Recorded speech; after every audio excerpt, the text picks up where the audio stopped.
Three, two, one, and go. Hey guys, this is Bruce. Welcome to ConvoCourses podcast. Every week we talk about cybersecurity, GRC topics. Mainly, I focus on what you guys want, and the thing that I get the most, the questions that I get most is how do I get in this career field? How do I level up in this career field? And you're in luck because I'm an insider. I'm currently in the space doing cybersecurity, governance, risk, and compliance work. And what is that? It's cybersecurity that is not as hands-on as some of the other parts of cybersecurity. Usually, when people think cybersecurity, they think hackers, they think I don't know, secure code, they think forensics, CSI, they think really hardcore stuff. But I'm doing something that's more documentation. It's a lot of meetings.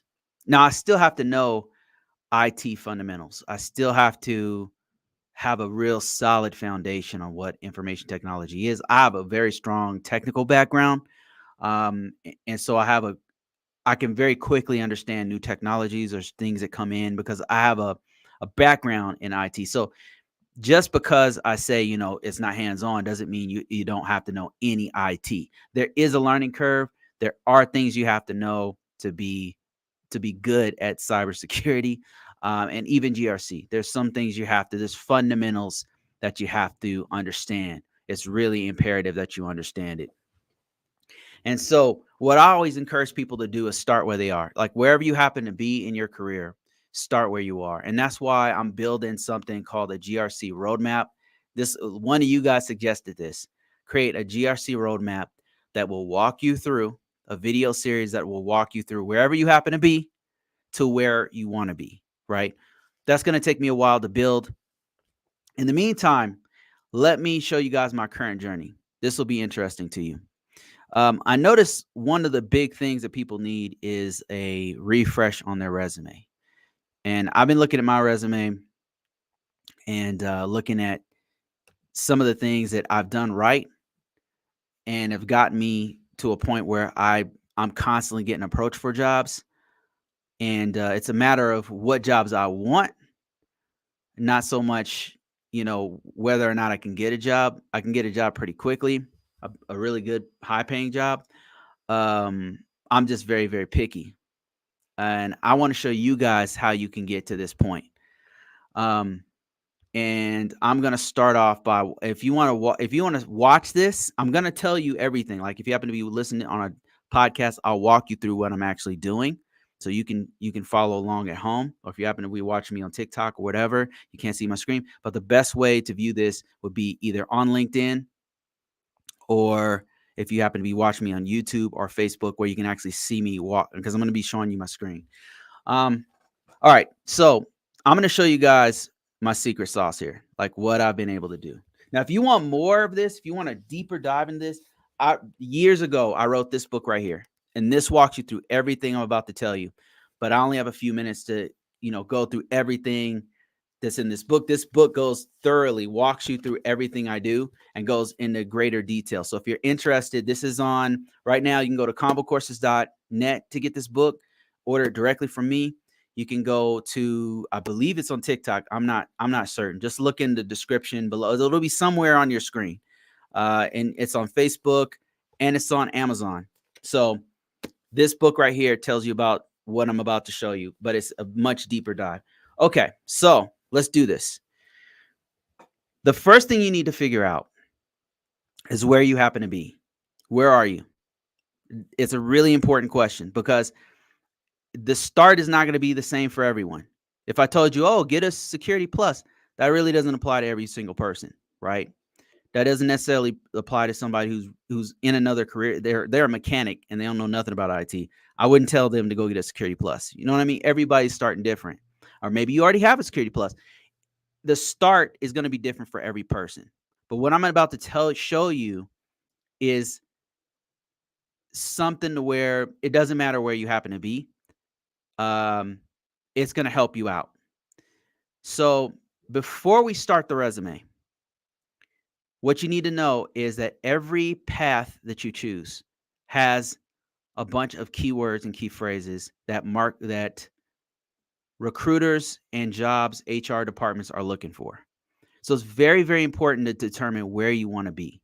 Where is the end goal for you, right? If it is you want to be a pen tester, if you want to be in forensics, if you want to be, there's an end goal for you somewhere, and it's important for you to know what that end goal is going to be. Now, if you're an absolute beginner, the first thing you want to do is learn basic IT, and you want to get your foot in the door. Okay, so I can tell you right away what your keyword is going to be. It's going to be field technician, help desk. All right, let me show you what I mean by that. Everybody has to start here, and here I'm on LinkedIn. Let me show you. Help. If you happen to be absolutely new at this, here's where you want to start. Help desk. Right. Help desk is just one term. So let's just start there. Help desk, and what we're looking for is jobs in help desk. We're going to look for local jobs. So wherever you happen to be, you want to type it right here where it says United States. But you can actually apply for jobs that in some rare occasions, they will actually pay for you to relocate to another place if they really, really need people and you have a strong IT knowledge. Okay. Now here we are. We've typed in help desk. Now what we want to do is look at, let me see. We want experience level. We want entry level positions. There's 9,000 for entry level positions. Now let's narrow this down by date posted. Now this is all for a person who's starting off brand new. You want help desk. All right. I'm not going to spend too much time on this because I think a lot of people who are absolutely brand new are kind of just window shopping. They don't really know what they want yet. So I'm not going to spend too much time here. So next thing I'm going to do is I'm going to filter this by the last 24 hours. Now that significantly drops it. It went down from 9,000 to 200 jobs, and on site. All of these jobs are going to be on site. Most of these jobs are going to be on site. There's some in Colorado. There's some in Utah. There's some in New Jersey. There's some in Denver. They're all over. But here's another keyword. If help desk doesn't work for you, another one you can do is field tech. Entry level jobs are going to be, they're not going to pay as much. And so here's some of your field tech jobs, and they're usually going to be local. They don't pay as much. But what you're trying to do at this point is get your foot in the door. If you're trying to get your foot in the door, you can't be fancy. You're not reaching for the stars just yet. Now I'm going to get to people who already have some IT background, or if you happen to be a student or something like that. We'll get to that, right? But on this part of the roadmap, we're talking to people who are absolute beginners who are going from a whole nother field. And hopefully they've done their homework. They've done their own background research on IT fundamentals, because most IT departments are not going to hire you if you have absolutely zero knowledge, right? You can come in there with no experience, but you're not going to be able to come in with zero knowledge. You're going to have to do some research. There is a learning curve to IT.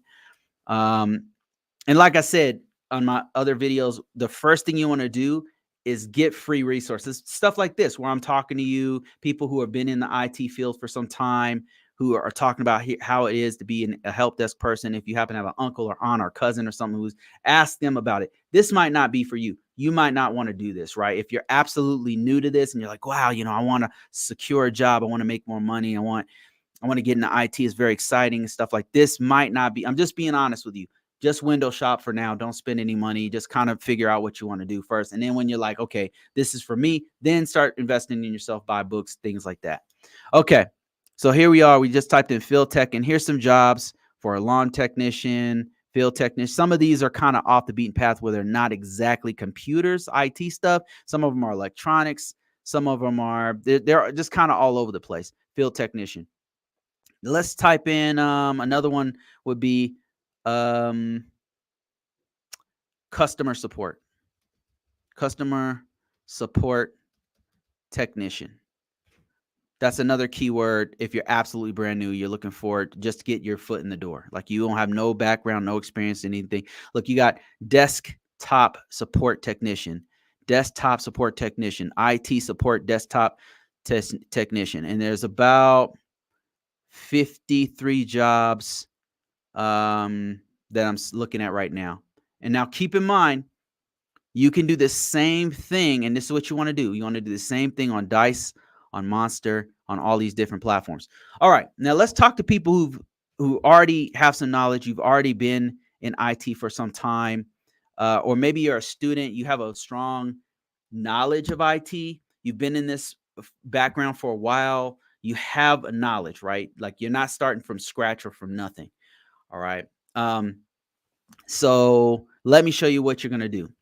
First thing is take aim at where you want to be at. If you want to be a SOC analyst, type that in. If you want to be in forensics, if you want to be a governance, risk, and compliance, if you want to be a network engineer, if you want to be, there's a keyword and key phrase grouping and patterns for all of these different things. And that's what I'm trying to get you to aim for. So now we're going to do a deeper dive in this. Let me show you my screen once again. Here we are on LinkedIn, and we're going to type in, let's say we want to go into governance, risk, and compliance for the government. That's the one I know the most. So I'm just going to type in GovTech. That's a catchphrase these days. GovTech, and I just typed in GRC GovTech. All right. So it's coming up with Information System Security Officer. Now, what are we looking for here? Let's take a look at this one. What we're looking for is keywords. Keywords. Let me show you. So here we are on. Let's first of all let's look at the description. The actual job title is the Information System Security Officer. That is a keyword in GovTech. There's a couple other ones like ISSO, ISSM, ISSE, Information System Security Engineer, Information System Security Manager, Information System Security Officer. These are all keywords that if you've had this under your belt, or if you've worked with an ISO or an ISI, you want to put that on your resume that you worked with. You want to sneak that word, keywords like that on your resume somehow, some way. All right, so here we are. Another thing is going to be clearances. Clearances are really big in GovTech. If you can get a clearance, it's going to open up a lot of jobs. Not all jobs need a clearance. I'm currently working a job with no clearance. Now I have a public trust, which is not a clearance. The difference is that if you happen to be a green card holder, you can get a public trust. But if you're a green card holder, if you're not a U.S. citizen, you cannot get a TSSCI or secret clearance. That's one of the biggest differences. And also, security clearances for TS and secret TSSCI are much more in depth than your average public trust or whatever background check they're going to do for you. All right. So yeah, let's look at some more keywords here. Here's another one. You'll notice keywords because you'll see them come up over and over again. You'll see repeating patterns. So this is not the only one we're going to look at. And this first one I'm looking at, I'm seeing vulnerability and risk assessment. Just kind of keep these words in mind. A&A, assessment and authorization, policies, procedures, certification, standards. Just kind of keep some of these words. You'll see them repeated enough to where you're like, okay, I've seen these words before. All right, so there's a few right there. And I can't scroll down for whatever reason. But another one that you'll see often is risk management framework, because that's one of the standards and frameworks that they use quite often. Let's look at another one here. Let's look at cyber risk advisor. So that's the title of the job. Let's see if we can see some more keywords, key phrases here. I'm going to make the screen a little bit smaller. Okay, here we go. That's what happened. I made it too big. All right, so see some more keywords here. I'm just going to read through a few. This one's kind of thin. They didn't put a lot of details in here. It says job details, learn and maintain security level knowledge of our product. Okay, this is for a specific product. So let's just keep it moving. Vulnerability management. Vulnerability management you'll see over and over again. Let's see other keywords, key phrases here. Vulnerability management once again. Let's look at some other ones here. Here's a few. ISO 27001, PCI DSS, NIST, ITIL, COBIT, MITRE, ATT&CK. Let's see. So you'll start to see the same words over and over again. Same, those are our keywords. These are things we want to put on our resume, right? What I would do is take notes of these things. Take some notes of all of these keywords that you want to put on your resume. Let me see other keywords here. Risk management. Keyword is right in the name. All right, I think I already just looked at that one. Going to this next one, senior technology consultant, and looking at some other keywords here. See if they're describing what we're gonna do. And okay, keywords, managed IP. This is like for a sales rep or something. We don't really want to do that. Let's keep going here. AI governance, IT. Let's look at some other jobs. Let's look at based off of some keywords we've gathered. ISO, ISSO, because we're looking in the GovTech space. If you were working in hospital, if you wanted to focus on hospitals, you would focus on HIPAA. You would focus on IT healthcare.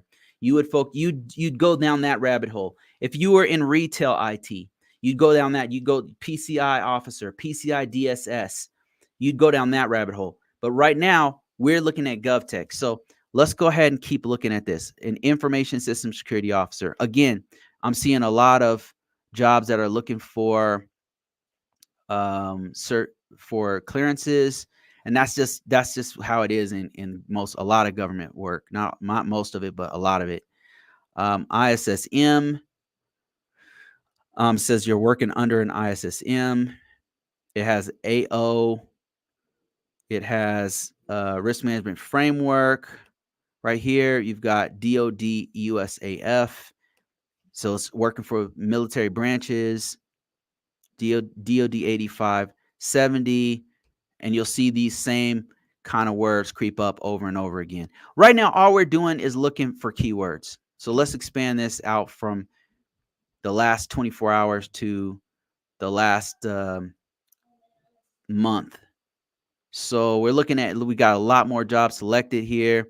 Keywords. Another place you can gather keywords is other people's jobs. So let's get out of jobs and let's look at people. This is one of the best places to gather information. So I'm still looking for ISOs, right? Because I know that ISOs, from my research, I know that that is one of the main keywords for government work. But there's many others. I could have just typed in risk management framework. That's probably even better. But right now, let me just look at one of these people's resume. So I'm in a person's resume, Rachel's resume, and some people put their entire resume online on the internet, and that's who we're looking for. We're looking for keywords, where they worked, what's their background, so we can figure out what we need to put on our resume. Now, I'm not telling you to lie on your resume. What I'm telling you to do is look for keywords that you can get on your resume, and use those keywords to describe what you've been doing. I know that I work with a lot of mil tech guys that come from the military, or ladies come from the military trying to come into the civilian world. And some of the terms that they use in the Navy are very specific to the Navy, such that somebody in the Army won't even understand what they actually worked on. What you're trying to do is get away from that, those words, and use what are in the market. Words and key phrases and keywords are currently in the market. That is what I'm trying to get you to do. But first, we got to figure out what those keywords are, and you do that by going to, you can do this on Dice, you can do this Monster, but I found that LinkedIn has one of the best resources, because not only does it have jobs, but it also has people's actual resumes. So here I am on Rachel's resume, and I can see some of the keywords. She doesn't have her entire resume on here, but she has a lot. She's worked on LAN and WAN networking, SQL databases. She's done technical writing before. This is very important, because she's top of the search list. When I type in ISO, she's one of the top people that pops up. So she has a lot of the main things that people are looking for in her resume. It's something on her resume that the algorithm loves. And I imagine it's because her last job was an ISO, or currently her present job is an information system security officer. So that's probably why. But let's look at some other resumes here. Let's look at Coffee's resume. So this is, let me see. Yeah. Again, their last job was an information security consultant. Their current job is a information security officer. Um, they have a CASP, they have a security plus. This is telling you what to put on your resume, what certifications to have, what you could put, like, even if you don't have a CASP or a CISSP, you could say working on your CASP, working on your CISSP. You see what I'm saying? So now let's go ahead. We've got some keywords. We know that we need to focus on having certain certifications or even be working on those. We know that we need to have words like ISSO on our resume. We need to have certain standards and frameworks on our resume. We know we need to have these certain things on the resume, right? So now we have an idea. Now you should have been taking notes. If you're serious about going to the next level, you need to put that stuff on your resume. Like, you need to be writing those down, have a big list of all these things. You can just copy and paste it from here, actually. But here we have a bunch of words, of a bunch of keywords. And now let's go ahead and start with building the resume. So let's start with this blank page right here. So what we want to do is have what's called an ATS style resume. Now, if you don't know what that is, you can go to ConvoCourses.com. I have you can download my old resume for free. And that is an ATS style resume. It also gives you a bunch of other free resume templates that you can use. That gives you an idea. All the ATS style resume is this, what you're seeing right here on my screen. And I'll walk you through it if you happen to be watching me. So don't worry. So ATS style resume, there's nothing fancy here. It's just a blank page with very simple features. It has my name. It has education. It has certifications. You don't want professional certifications. Let's fix this. Certifications. Let's fix this one up. We just want certifications. Professional experience. You can also just put work experience. Let's put that work experience. Work experience. It's just very simple. And we'll go through each one of these sections here in a second. But if you want the template, you can get this template for free, right? You can literally copy paste the template. The template is not, there's no secret sauce to the template. All right. So it's just that you have to have it. So we have skills, and that's it. Those are the main things. The reason why it's going to be simple, it's going to be straight to the point, is that when you upload this resume to a job site, to an actual career page, if it's an ATS style resume, when the formatting won't mess up their database, so ATS stands for application tracking software. There's a software that's inside of these employers' systems that, if you have the proper format, it very easily takes your resume in. Now, if you have this real pretty, elaborate resume with all these graphical backgrounds and all that kind of stuff, it's going to be very difficult for their career page, for their ATS style database, to take in your resume, because it's not going to get everything properly, right? I've got people contacting me from literally 10 plus years ago that my stuff is still in their database, that they call me whenever they have a position open. They're like, "Hey, Bruce, we got this position open. We noticed that your resume is in our database. Are you in the market currently?" And I get these calls all the time, like at least a few times a week. And I'm like, no, I'm working. Or is it a remote job? I'd be interested if it was a remote job. And sometimes I'll entertain it based on whether they're offering the right thing. Anyway, okay, let's get back to ATS style resume. So this first part, I've noticed that most ATS style resumes don't take this portion here, but this is really good. The first part, the professional summary or objectives, something like that. The first part is really, really good for profiles. The LinkedIn profile needs one. It's really, really good for your DICE or your Monster profile. It's really, really good there. Not so much for the ATS style resume. But for this purposes of this, we'll just leave this in here. And all it does is it's heavy hitting. It's saying all my most important things. 20 years of experience. risk management framework, ATS, because I'm targeting this directly for I'm targeting for a specific job, right? So that's why I'm putting this stuff in here, because I want to be an information system security officer. So if it was forensics, I put all stuff about forensics. So education, it's very simple. You're gonna put the degree, BS, or if you have an AS or whatever degree, and then what degree it is, what the name of it is, an information technology degree, what university you went to, with a place, and then what year you graduated. That's it. Very straight to the point. Now, if you don't have a degree, let's say, you're working, you want to say, hey, I'm working on an associate's degree. You can put AS in computer science, and it's the expected date of 2027, of 2027, something like that, working on my degree. Something like that's not a lie. If you're working on your degree, that is not a lie. So I'm not telling you to lie in your resume. Certifications. Now, same thing. I have a CISSP. I have all these different certifications. But let's say you have none of these. You have none of these certifications. What you could do is put on there, working on my CISSP, working on my Security Plus. So the reason why you want to put working on these degrees or certifications is that when employers are looking for these jobs, a lot of times, sometimes the requirements is that their preference is that they have somebody with a Security Plus. Now, if you happen to come up for that, it gives you a little bit of an advantage on people who haven't listed it there.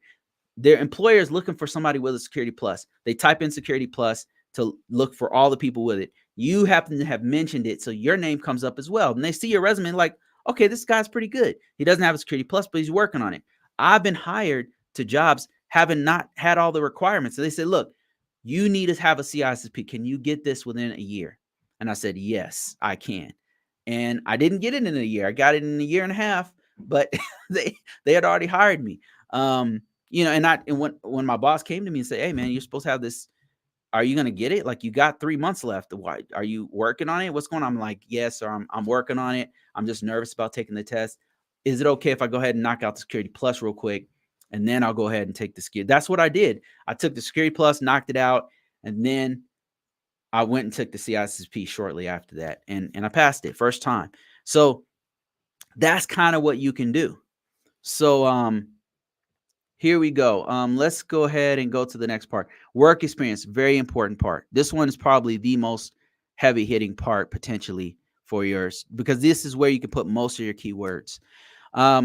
You don't want to put anything fancy. It's just going to be work experience, right? Just straight to the point, so that when you upload this to whatever place you're putting this in, it pulls it in. You don't want to get fancy with it, because that database needs to be able to recognize where your work experiences is versus your skills. And if you put some words that it doesn't recognize, it's not going to know what you're going to have to enter it in manually. All right. So work experience, what I put was my current job. I put the job title that I have currently, and then when I start working there to present. And then here's another important thing. You want to put what you did and the impact. What you did, and then put all the keywords you can in there. For example, I put in spearheaded the cybersecurity posture, enhancing this department's systems, ensuring compliance with, and then I named a bunch of keywords, which happen to be frameworks: NIST 837, NIST 853. I know that those are keywords, and that's why it's really important to be in the very beginning to study the actual keywords, because you need to put as many of those in your resume as possible.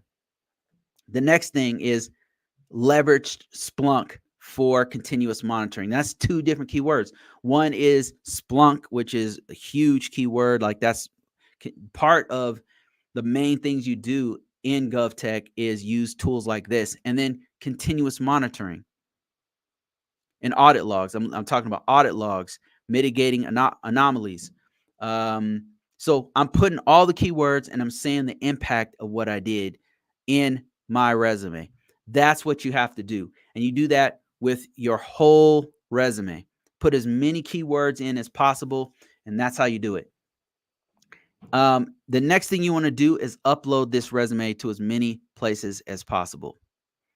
Um, One thing I don't have in here that you're going to need in this resume here is contact information. You got to be very careful with this, especially if you're putting this everywhere. You got to be real careful with your personal. I do not put I usually use an alternate phone number, something that's not my personal like phone, like because I don't want my stuff blowing up. And then I also am careful about my email, and I'm careful. I don't put my address in there. So just be careful about your personally identifiable information. One thing I noticed, I've been looking for a job recently.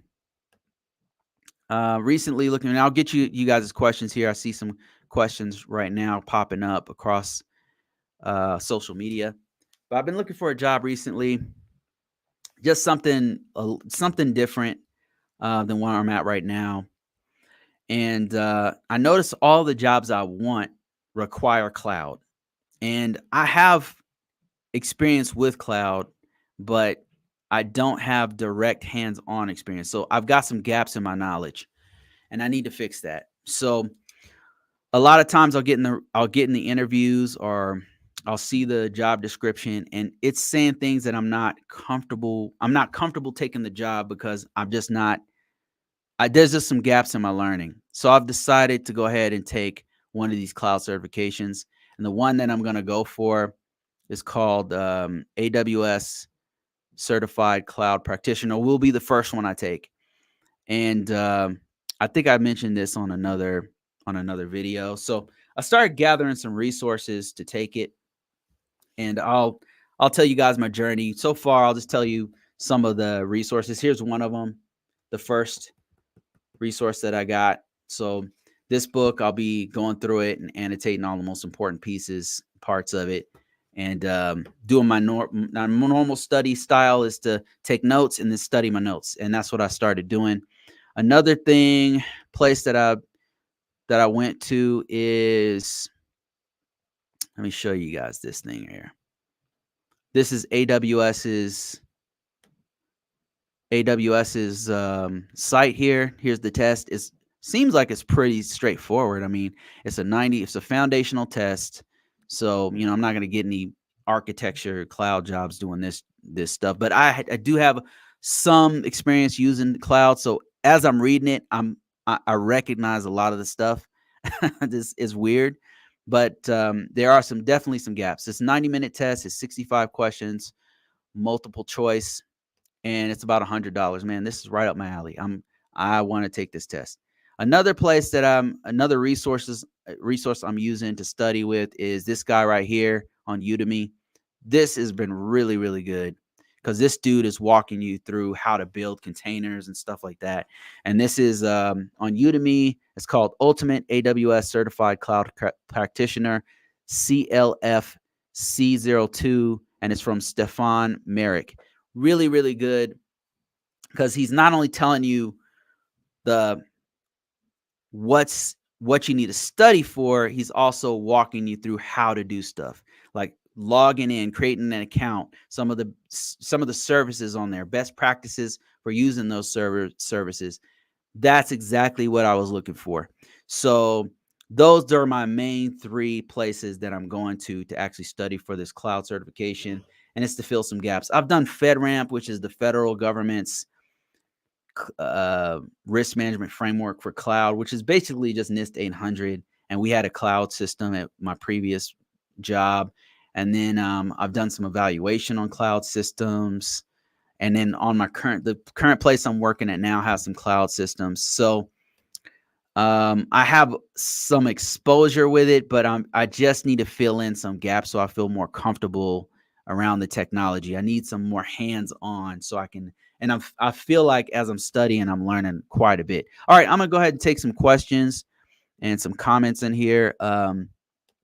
Hope that first part helped out. Larry, hey Larry, how you doing? Says, anyway, find an example of resume of someone that you would be considered that you would consider entry level. Exactly. That's what I'm telling you to do.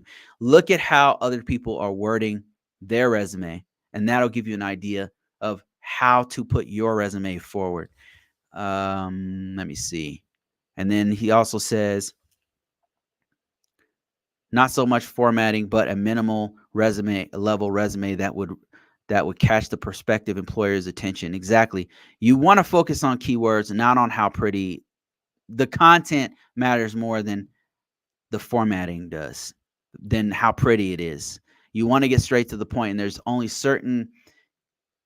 specific words that you use as the headers. Like instead of I don't know, performance, you want to put work experience or just experience, things like that. You want it to be an ATS style resume, and that's what it is. It's just a stripped down resume where you focus on the actual content. All right, let me see here. Got some questions on TikTok.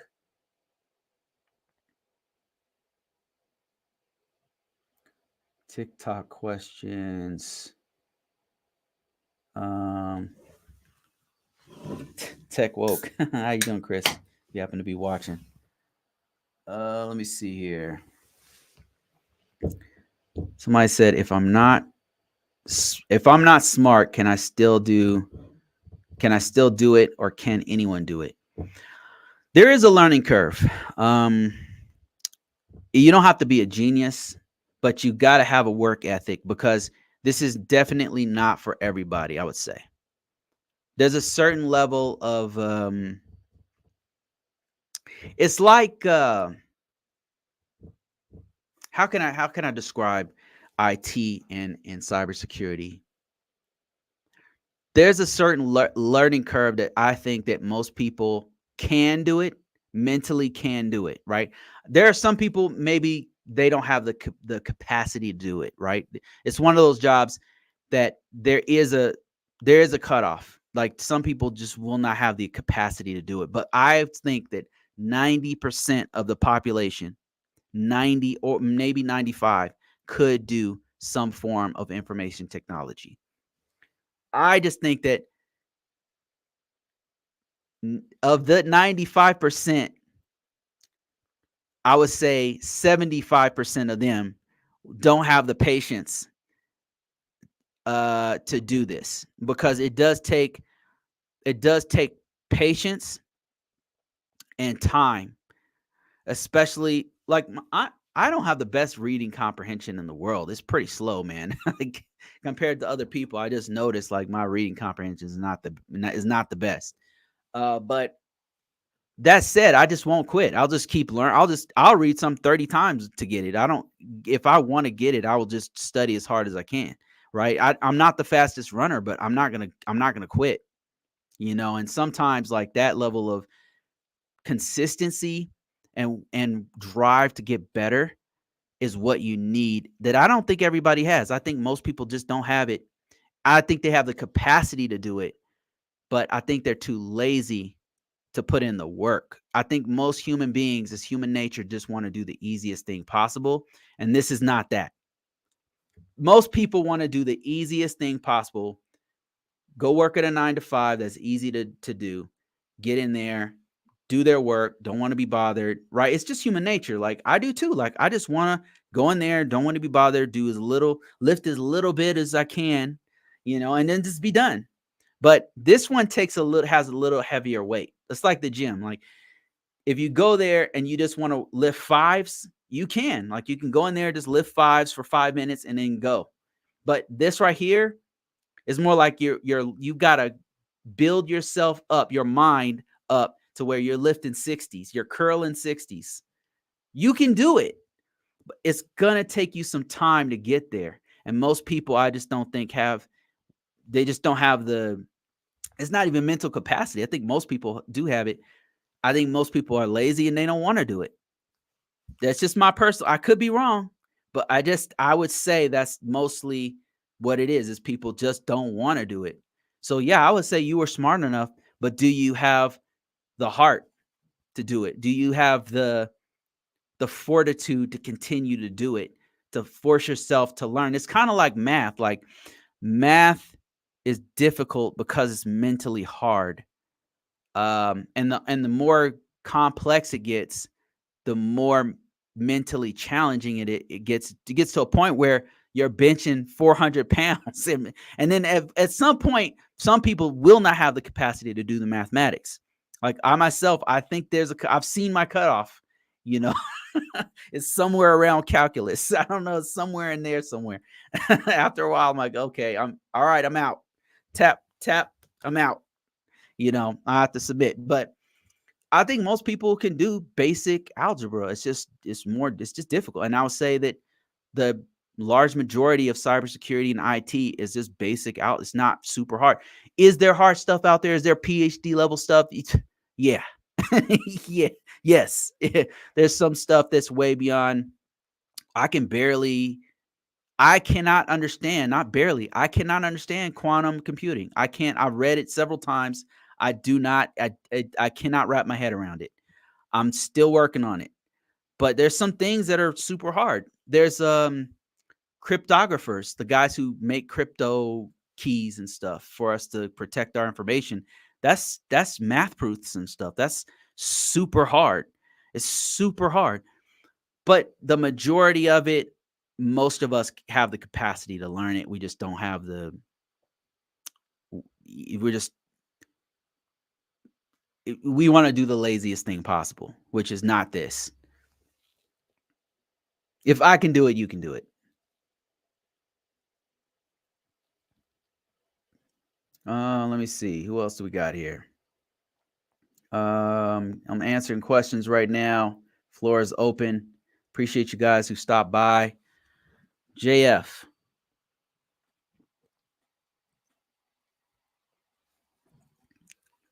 He says, I just landed a HP role.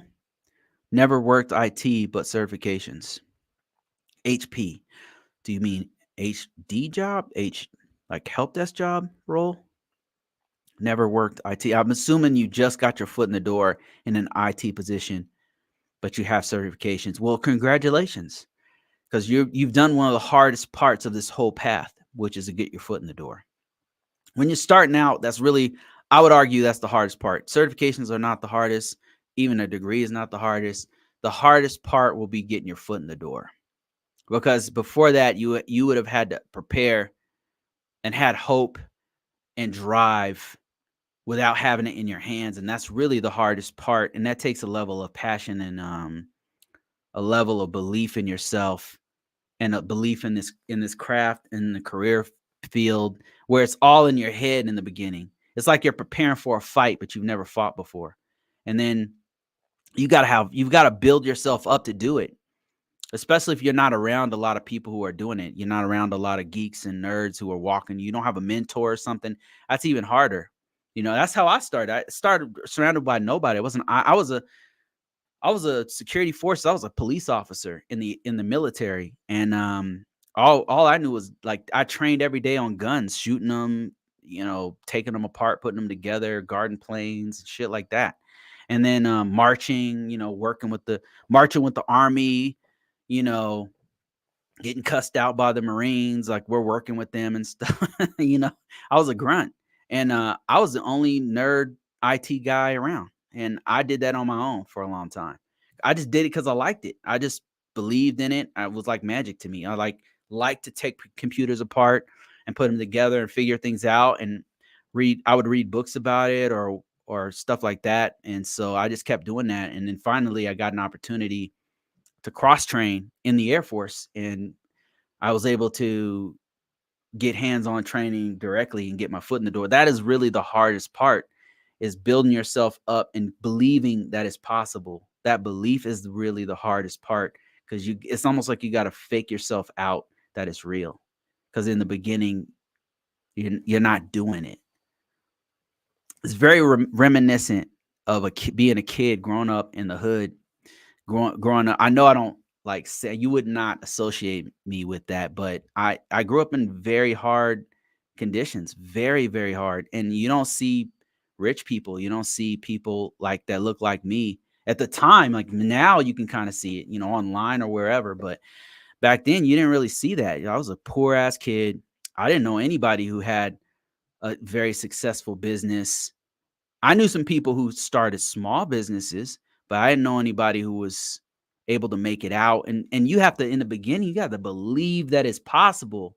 That's the hardest part. The hardest part is believing that it's even possible to get in your foot in the door, to believe it's even possible to make 100,000 a year. Because it doesn't. I know I'm talking to people who make way well over that right now, but I'm telling you, to a person who has nothing, 100,000 does not sound like a real dollars. It doesn't sound real. The first step is the hardest, which is to believe it is even possible. To believe it's even possible. It's the hardest thing. And not just believe it, but work towards that belief, which means start building up your IT knowledge, start creating a lab, you know, spending your $50 to learn more, to buy a book or whatever. And then you're so obsessed with it. That was me. So that's the hardest part. So congratulations on getting your role. That role is, it's very difficult and you did it. Somebody said, should I put that I work at Pizza Hut and Papa John's when I was a teen and in my early 20s? So probably, what do you do if you're working from Papa John's, you're in your early 20s? What could you do? Well, one thing you have that I don't have and a lot of us don't have is time. And time is the most important thing. So you have one of the most critical things. And what you want to do right now is start building up your knowledge base. That it's going to be the first thing you do is start working up the knowledge base. If you have the resources, I always say this, if you have the time, money, and resources to go to college, then I would say do that, especially if you're in your early 20s. But if you don't, if let's say you just don't have those options, you don't have the capacity, you don't have the time, you have kids, whatever the case may be, you can't go to any kind of school or whatever. There's some places where you can start. And you don't want to do the military. Let's say, let's cut that one out too. So it's really like trying to do it with your hand tied behind your back at this point. You're not going to go in the military. You're not going to do, you don't have the time, money, or energy to do college or community college or vocational school. What could you do? What options do you have? Probably what I would do in that situation, what I would do, there's nothing stopping you from, first of all, learning for free off the internet. That's probably the first thing you want to do is watch videos. Don't spend anything. Go to YouTube, look at people who are doing help desk, talk to your cousin who works on the help desk or works in IT, ask questions. You might not want to do this. To be honest with you, this is not for everybody. Like I said, the learning curve and the time and patience that it takes is really not for everybody. And I'm being completely serious. I'm not trying to drive people away, but I just noticed it's just not for everybody, In the beginning, I was like, everybody should do it, but no, it's not. This is not it's like business. It's really not for everybody. It's really not. So first of all, like, use your free resources. YouTube is your friend. And get some free advice, like learn on your own. Another place you can go to is there's online resources like Reddit where you can just read other people talking about it before you even start. Now, let's say you've already passed that. You're like, Bruce, I already know this is what I want to do. I want to get in. I'm in my early 20s. My previous job was Pizza Hut. What can I do? What can I do right now? You have a few options. One thing you can do is try to get your foot in the door at a local cable company. So local cable companies are a gold mine if you can get your foot in the door. If you're a beginner and you can be like a field tech that's installing modems. Because the thing is, to install a modem, you have to know basic IT stuff. It's very basic IT stuff, true. But to install the modem, think about it. You got to know some customer service. You're going to have to work with an IT department of some sort at some point. You are part of the IT department. You have to know a little bit about networking. You possibly have to know about coax cable, the difference between Cat 5 and Cat 6. You've got to know, those are basic IT things that a lot of IT professionals don't know, by the way. You have to know what a network interface card is. You'd have to know a little bit about Wi-Fi and the types of Wi-Fi and have Wi-Fi protection, SSIDs. You need to know all that kind of stuff. So one of the things you can do if you have no other recourse, you're not going to go to the military, you're not going to go to college, you're not going to spend money going to a vocational school. You're not, one place you can do that is always looking for people to work for them is a local cable company, a local internet or cable company like Cox, Verizon, anybody who's laying cable in your local area, be that guy laying cable. And there's a couple things that's going to open up for you when you work for them, because you'll be able to, you could stay in that company and level up and get into the IT department where you're sitting behind a desk. You could, while you're laying cable, like while you're setting up modems and going from place to place or whatever, and it's not going to pay a lot, but while you're doing that, you can still be learning in the back end, working on your Security Plus, working on working on your cloud certifications, and then once you got about a 6 months to a year of experience setting up cables and knowing about having hands-on with customer service, hands-on setting up Wi-Fi, hands-on setting up with all that kind of stuff, you can then take that knowledge and experience, either level up in the company you're at or go somewhere else and level up there. So that's what I would advise you to do.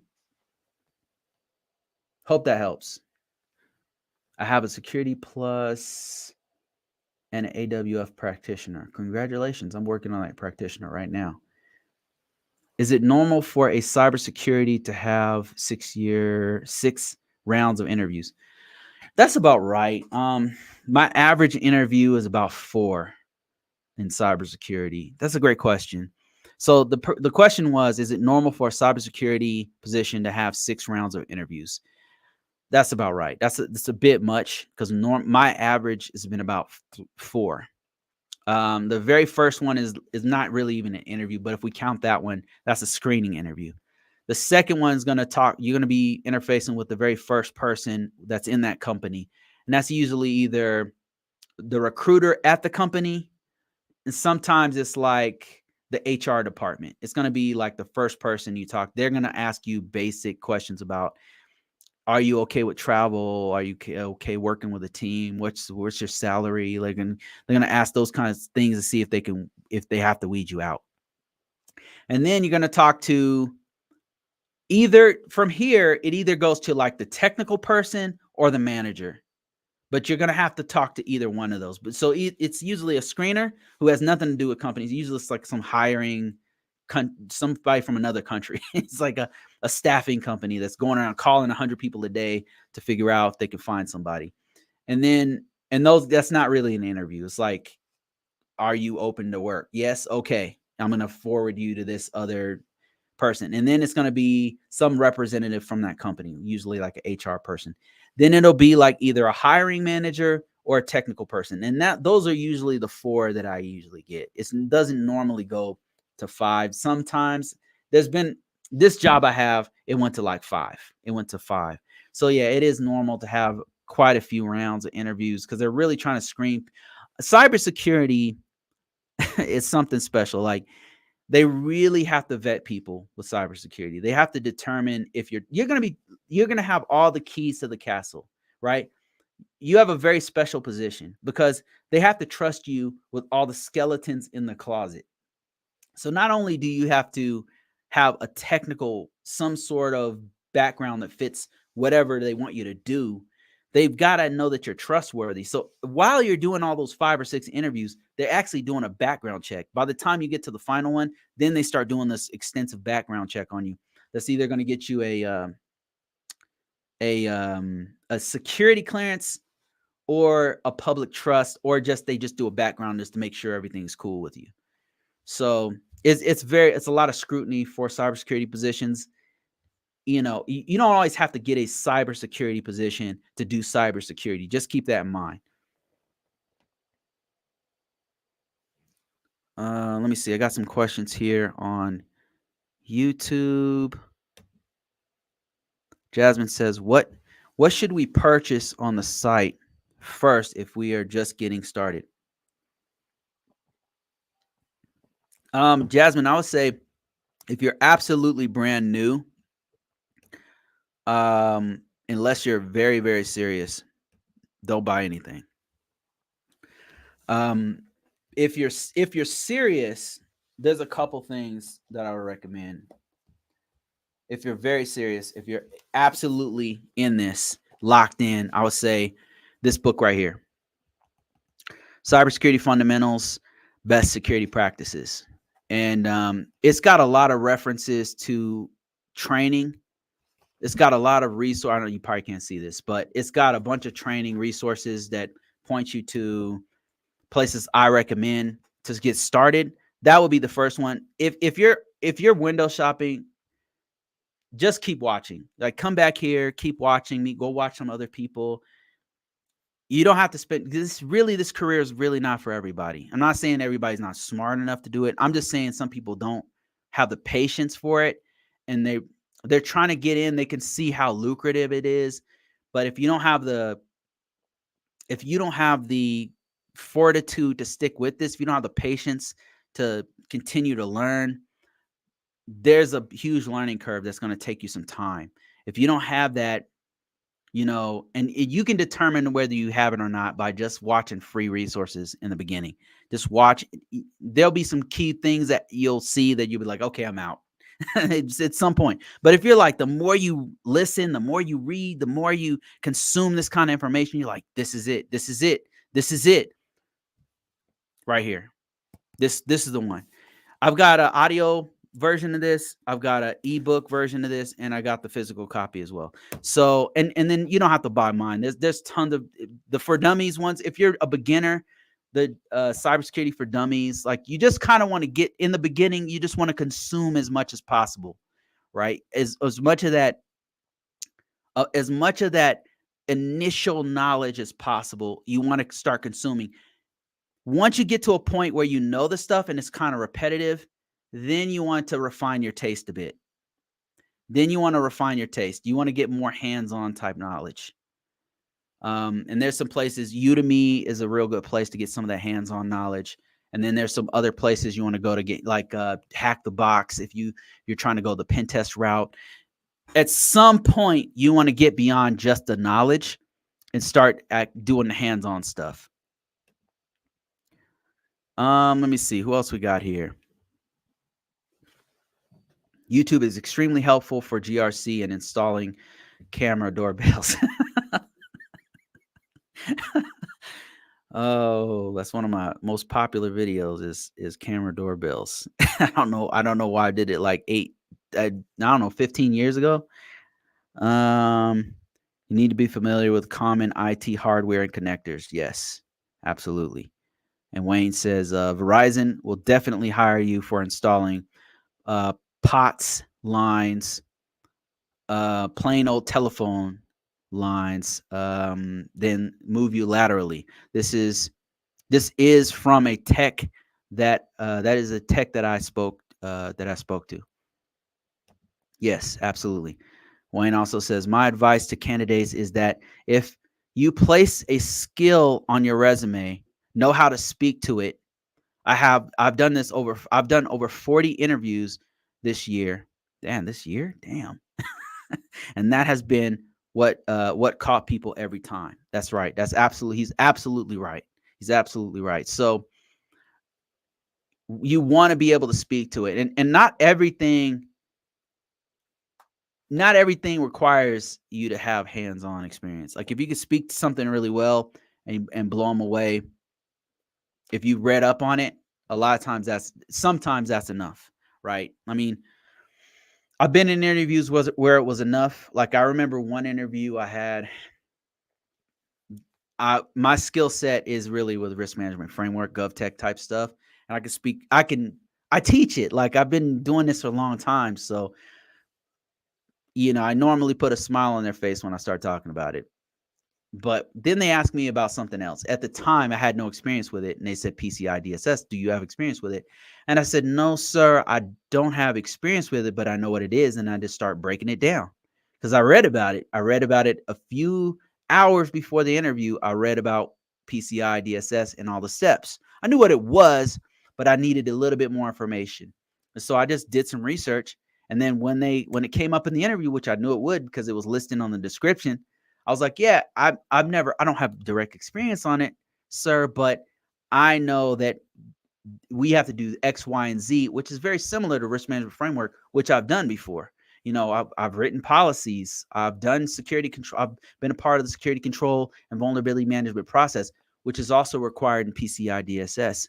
So I'm very, very confident in doing that. And actually, I've been wanting to get my feet wet in that, and they hired me. So, and we did do some PCI in that place. Let me see. Got some more questions. Somebody said, "Can I still?" Wait a minute. Let me see what happens if I click this. Pin this comment. Oh, you can pin the comment, huh? Can I still do it even if I don't have a background in IT? That's what we talked about earlier. And I don't want to beat people's head over it, but it you you can do it without direct experience, but you are going to have a hard time getting in with absolutely no knowledge. You're going to want to get some knowledge. You're going to want to get some knowledge in IT before you get your foot in the door. So I would advise you to take some time to get the knowledge first.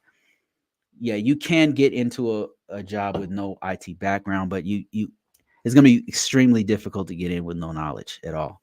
So hope that answers your question. Let me see. See if I got some more people here. Pin this comment.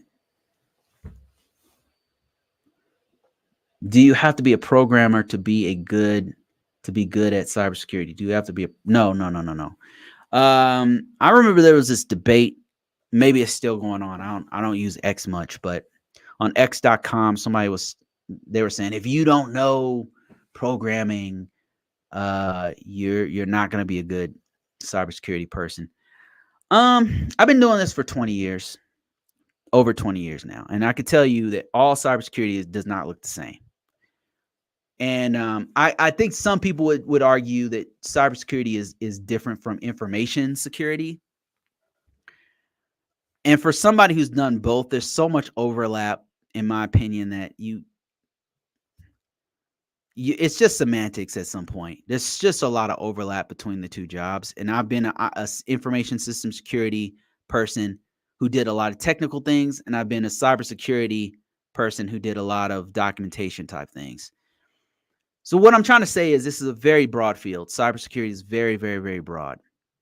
And there are some jobs in cybersecurity that don't require any programming at all.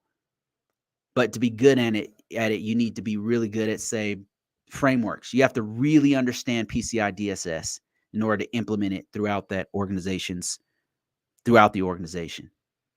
And that doesn't require any kind of coding skills, not even scripting, to do. So I would argue that in cybersecurity, information security, if that's what you want to do, if you want to divide them up or whatever, it's such a broad field that there's certain areas, there's certain things that you can be very skilled at where you don't need to have programming. Programming is not the end all be all of all IT. Is it really good to have? It absolutely is awesome to have. Like if you're a programmer, it's an incredible skill that opens up so many doors. So I'm not telling you don't be a programmer or don't learn scripting or don't learn PHP or whatever. I mean, just to tell you how powerful programming is. All of the initial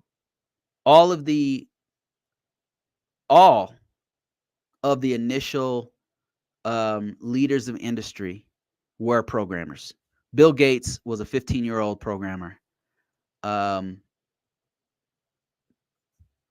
Zuckerberg was PHP. He knew PHP. That's how he started. Well, that's how he stole Facebook. Whatever the story is of Meta, I don't know. But he knew PHP is what I'm trying to say. So yeah, all those guys knew some level of programming. So that programming is, if you, I mean, it's the more you know it, the better, is what I'll say. But do you have to be, do you need it to be a cybersecurity person? No. Do you need it to be a good cybersecurity person? No, because there's many different aspects of cybersecurity. Let me see. Other schools. Other schools. Here's another question. What's the difference between information security and cybersecurity? So I was just talking about this. So the difference in the industry, the what people say, which I don't subscribe to, because like I said, there's so much overlap between the two. Cybersecurity is usually for reserved for people who are more technical and hands-on. They're the people who set up the security features on a server, set up a cloud container, and put the security features on the IAM services on AWS or whatever. Um, Firewall guys and firewall administrators who have to put rules on firewalls. Network security guys who have to put the IP chains on Cisco routers or whatever. And then information security is usually guys like me, like who do mostly documentation. They do system security plans. They do security policies. They're in the room when the firewall guy is talking about rules, but they're not the guy putting the rules on the system. So information security is more broad in that it can go into physical security, like protecting the actual infrastructure. It can include personnel security, because you're protecting you're helping to protect the personnel and all the documentation that goes with personnel security and background checks and all that kind of stuff. It can get into that. Whereas cybersecurity is usually reserved for people who are very technical and in the weeds, putting stuff. And I hope that makes sense. But those are the differences. I usually mix the two up because they're very similar. Let me see. Next question here is,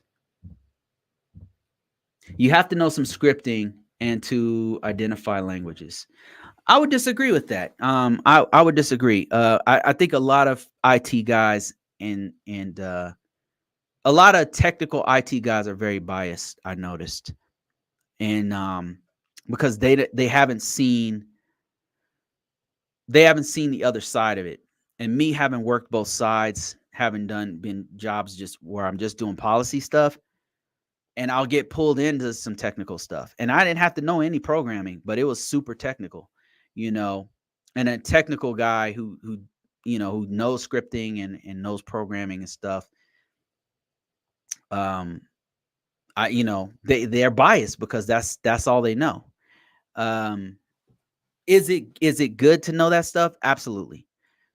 Should you have some idea of what it is? Yeah, of course. You should know what it is. Like, you should know the difference between scripting languages and programming language. But do you have to know it? I don't know. You don't have to know it. It's definitely better if you do. What's the difference between information? I've already answered that one. What do you think? Okay, let's see. I'm gonna pin this one too. Somebody said, what do you think of using AI to create automation scripts used in AD?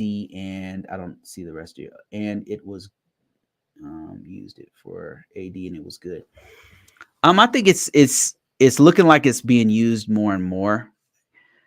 Corporate organizations are not shying away from AI, which they probably should just slow it down, because there's no safety features. There's very little governance being pushed on it just yet.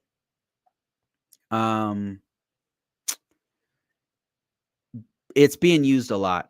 What do I think about it? I think that's great. I think the more tools we have to use, because what's happening with these, to be honest, maybe I'm just jaded, but a lot of these organizations are not hiring fast enough. The last 5 places I've been do not hire enough people, and they put more and more work on us. And then they'll hire people in management, but they won't hire people to actually do the work. And it really makes me upset, because it's like it seems like what they're doing is they don't want to hire more people because that takes money from the bottom line. At the end of the year, they can say our company made X dollars, and then I think that's why they don't hire more people faster. I mean, at the organization I'm at right now, one of the reasons is that we have so many people. It takes so long to get a person because the background checks is very, very extensive. Thanks. Oh, what is this? Calamari. Look at this calamari, guys. Thanks.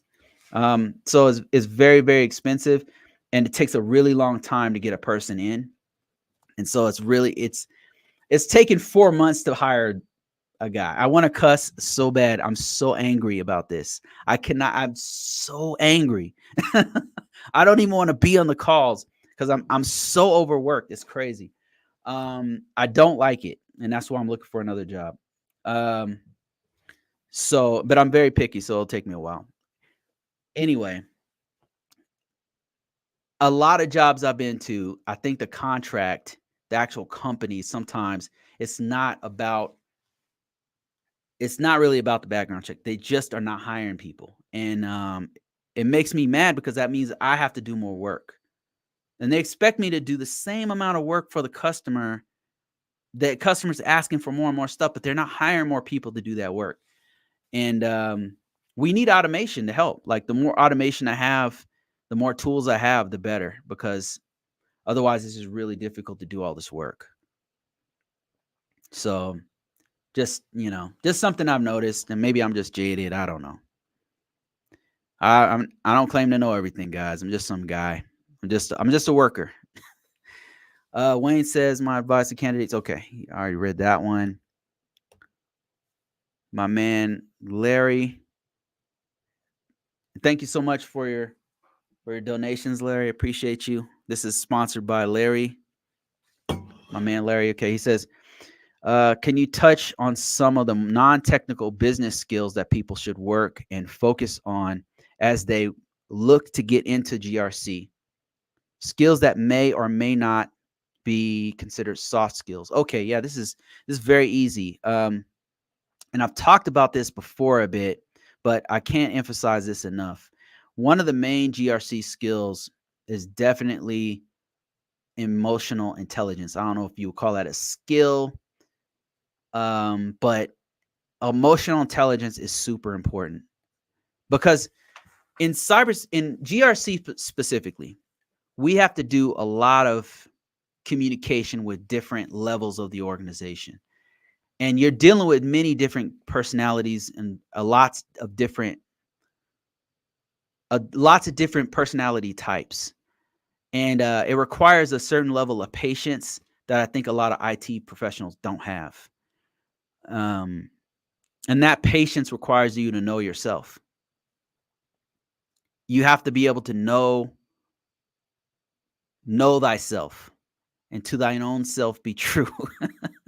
I know it sounds like some philosophy shit, but I'm just being honest with you. What it means is know what triggers you. And Will Reed, he's put it perfectly. I can't put it any more perfect than he put it. But you've got to know what triggers you. And one of my mentors when I was at Verizon, man, I learned a lot from this guy.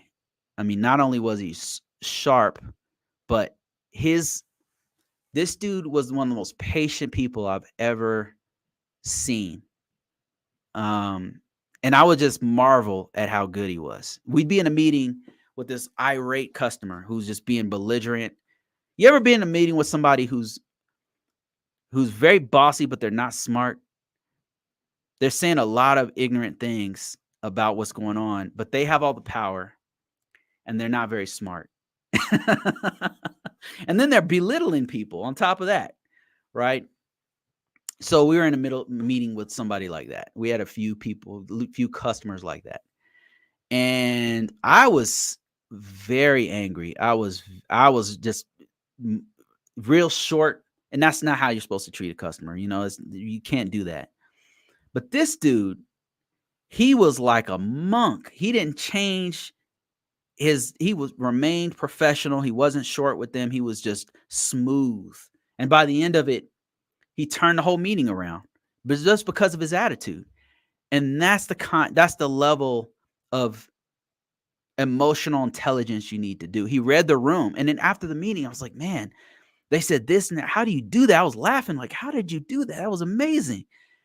And he says, he said, my secret is that the more calm I sound, sometimes the more upset I actually am. And he was just really calm. He calmed them down, turned everything around, and got the customer back, reined the customer in, and then explained everything and just put the fires out just by being patient.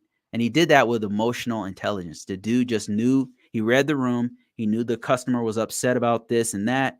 He knew what we could provide. He didn't tell him, nah, we can't do that. He told him no without telling him no.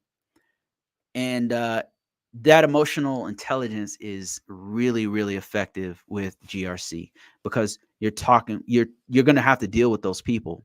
You're going to have to deal with different levels of organization. And speaking of that, the next one would be communication. Another really big one is communication skills, because you're going to be talking to you. If you're just an IT guy and you're just very technical, you can speak very technically to your peers, and they'll understand what you're saying.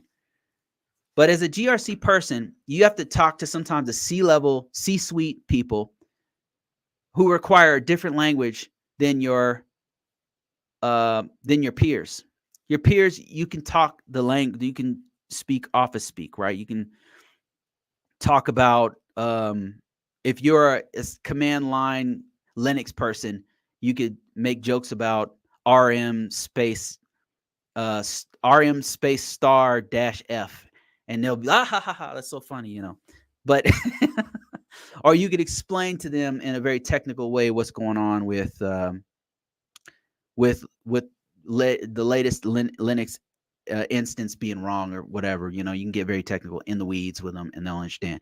But with C-suite execs, you got to come to the table with very vetted knowledge. Like, you have to be very clear and very to the point with what you're saying. You don't want to BS them. Their time is very valuable. They got other stuff to do. So you typically want to get in there. You want to give them an executive summary. Make it short and sweet. Validate all your information, because this person, they're getting the best knowledge. And usually they're very smart, and they're getting the best knowledge. You can't BS them. So you got to get to the point, say exactly what you mean. Don't add extra stuff and start talking about something else. Or you could do that with your peers, right? You can go off on another tangent. You can't do that with a C-suite person.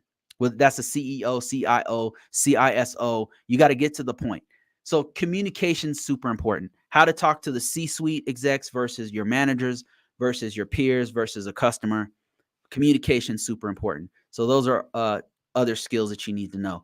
Other skills I would say that are important is there's tools that are not usually talked about that we have to use. And in every organization I've used these tools. So they're like content management tools, and they're used more and more in the organization to communicate what's going on from a security perspective, where there's updating incident response plans, or updating implementation statements on a system security plan, or it's doing a security impact assessment, or it's security impact analysis, or a privacy impact analysis, or a privacy threat.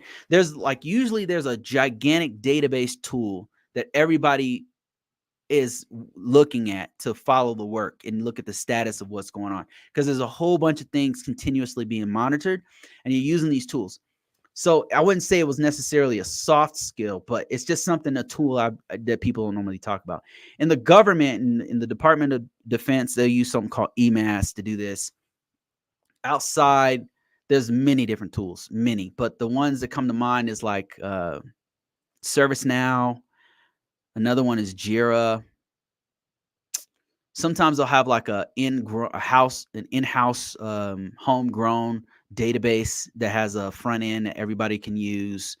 But what they do is they're content management systems. So everybody has different permissions to view this information, and it's always there. It's very, very effective for tickets, vulnerability management.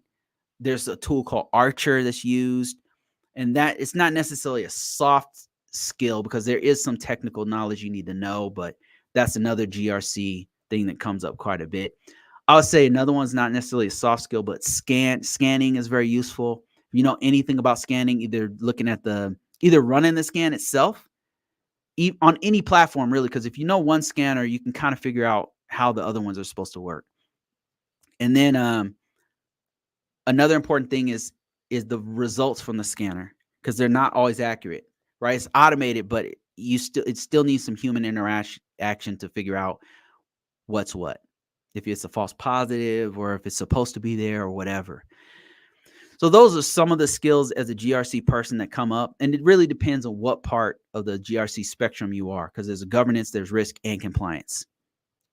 So yeah, so I hope that helps. Let me see.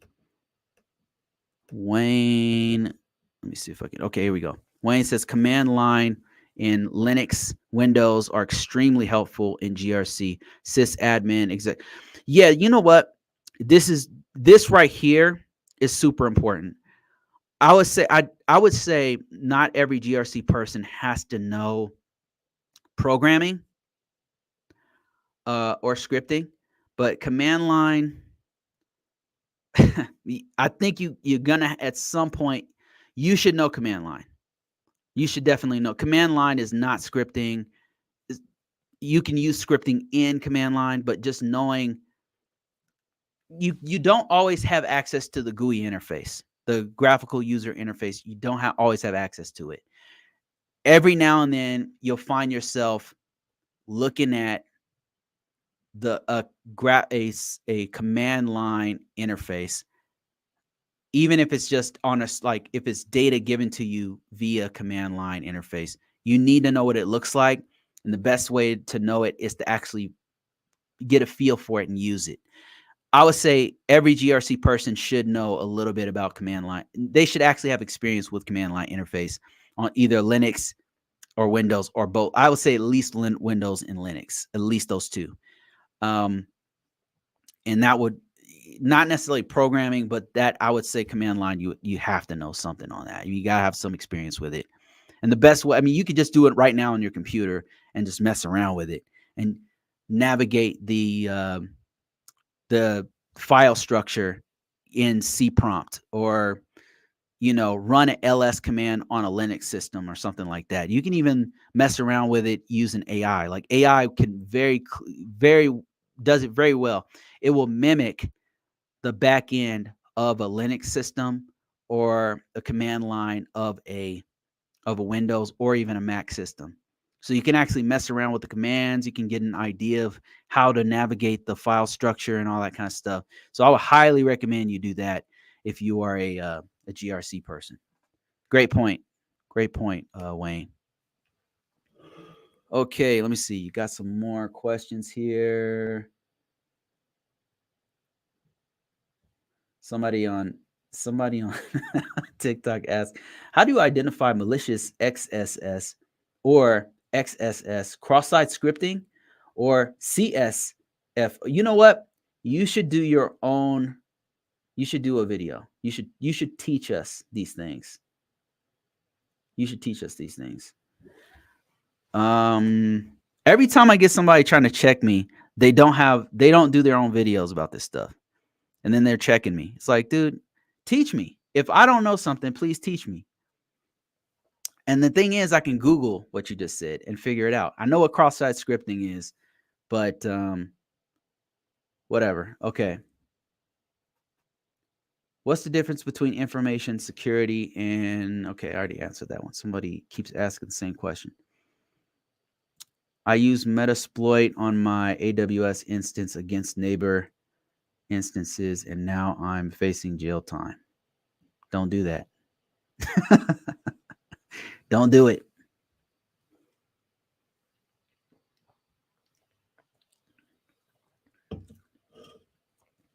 How do you go about transitioning from SWE to GRC? I don't know what SWE is.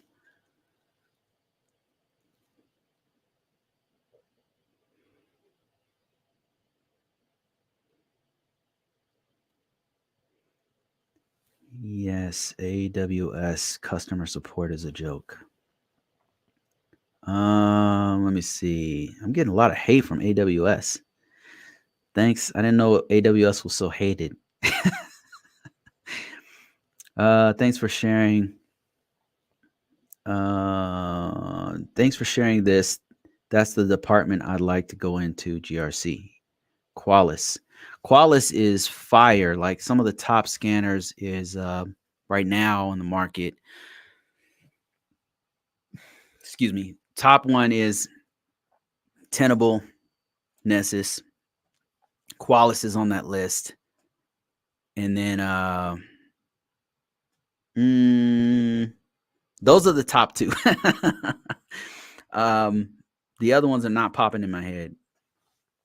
But I know that. Let me see what Forrester Quadrant says about it.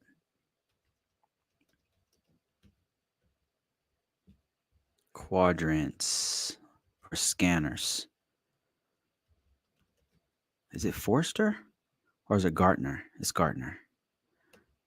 Gartner quadrants for scanners. Rapid 7. Oh my god, I can never remember that one. Gartner. Yeah, Rapid 7. That's the one I was trying to think of. Magic Quadrant for scanners is really IBM. Damn. Trustwave. That's the other one I was thinking. CA Technologies, IBM, Synopsys, Micro Focus, White Hat Security, Qualys, Rapid 7. I don't even see Tenable on this list. Oh, this is from 2018. Oh my god. Let's get a more current one. Let me see.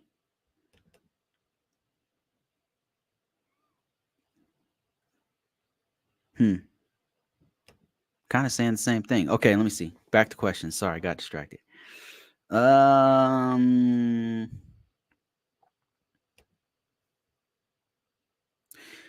much do you think CMMC is going to change the landscape of GRC?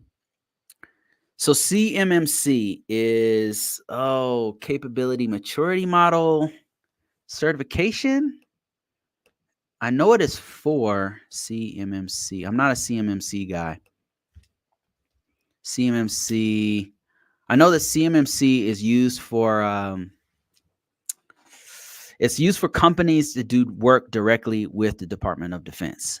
And it's a standard cybersecurity maturity model.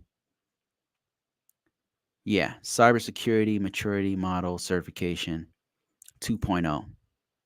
And it's for DoD information security requirements for DoD partners.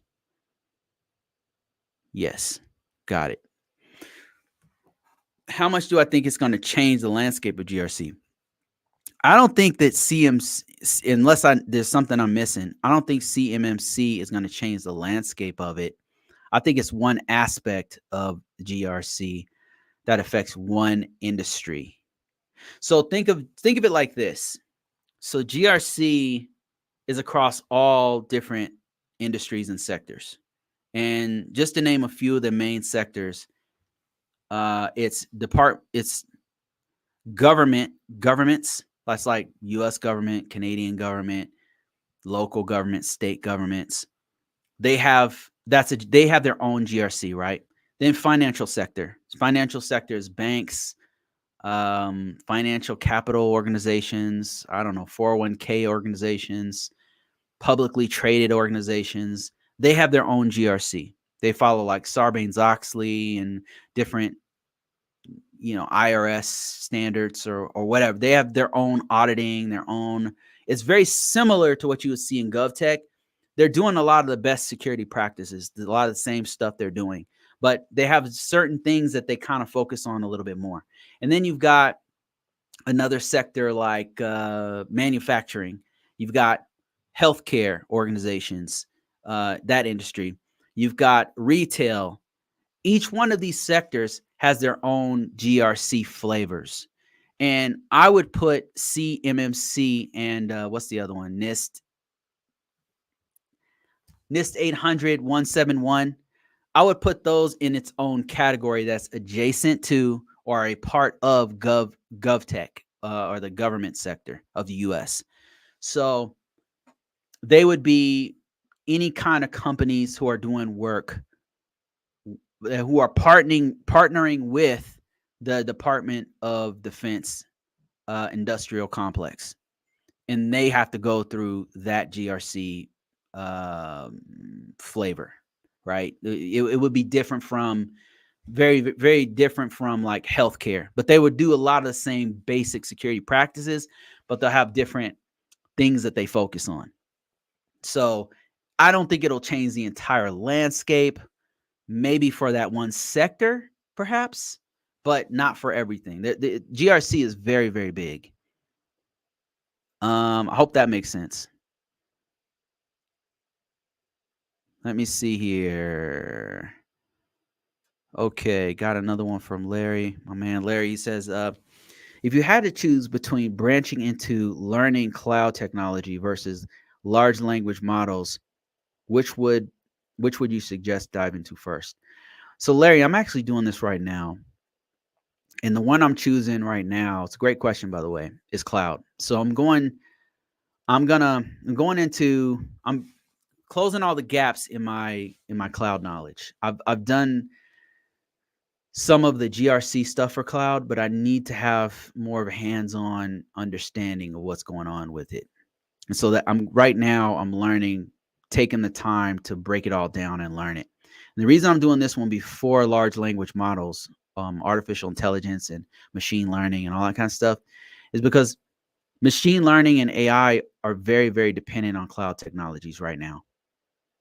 And I know that there's different implementations of large language models. Like you've got one where you can do it locally. You can actually load like Llama 3, I think it is. There's a couple you can download right now that are out there. And you can download it on your local system and have an on-prem large language model. You can literally log it. This is crazy. You can download artificial intelligence, large language models on your local computer and have your own personal chat GPT, so to speak. It's not chat GPT. It's called Llama 3 or something like that. And you could feed it information and then have it learn off of your individual, like whatever knowledge you have. So I think what will happen eventually is companies will have an on-prem, especially companies that have proprietary sensitive information. They'll have their own, the Department of Defense is already doing this with cloud. They have their own private large language model. And then that private large language model won't be able to communicate outside unless they allow it to, or it'll have a limited, restricted access to, like maybe just to get updated, and then that's it. Not knowledge being leaked directly out. Because right now, if you use a large language model and you have private information and you type it in there, whoever you're using, whether you're using Claude, Anthropic, or ChatGPT or Apple or whatever, they can see whatever you typed in. And you might have something very, very secret. You might have something that if Apple got a hold of it, maybe they can use it for their own proprietary stuff. You might have something that is national secrets, whatever. So you don't want that stuff. So what you could do is have a private instance that is either on-prem, like on premises, like in your comm closet, and work on that on your personal server, and then put all the proprietary information on that large language model and work on it there, and it doesn't escape. There's no information escaping there when the scientists are typing it in or whatever, right? I guarantee people are doing this right now. Governments and large organizations are doing this right now. Or you can have like a cloud instance that's private, that's not leaking the information out. So anyway, like back to your question, what I'm doing right now is I'm learning cloud first, because AI depends very heavily on the scalability of cloud. So I figured what happened is there are a couple things that gave me this epiphany. Is like, as I'm learning more about large language models and machine learning, I'm just learning like they're absolutely dependent on cloud. Absolutely dependent on cloud technology. It's just the smartest way to do it. It's just the easiest, smartest, most scalable way to do it. And then as I'm looking for jobs, everybody wants me to have cloud. Like, I need to have a certain level of cloud knowledge that I just don't have yet. And I'm like, damn, okay, I really got to take this certification. I really got to study this. I got to take time to actually set up cloud instances, set up containers, set up services on AWS, set up services on Azure or whatever, and learn this stuff, because it's just getting deeper and deeper. Like, there's no escape from it.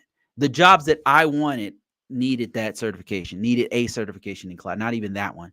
So, yeah, I would do cloud first and then dive. That's my plan, is to do cloud first and then do a little bit more large language model, deeper into large language models. Great question. Awesome question. Let me see here. Got some more questions on TikTok. I'm not ignoring you guys. I'm just trying to get through all the questions here.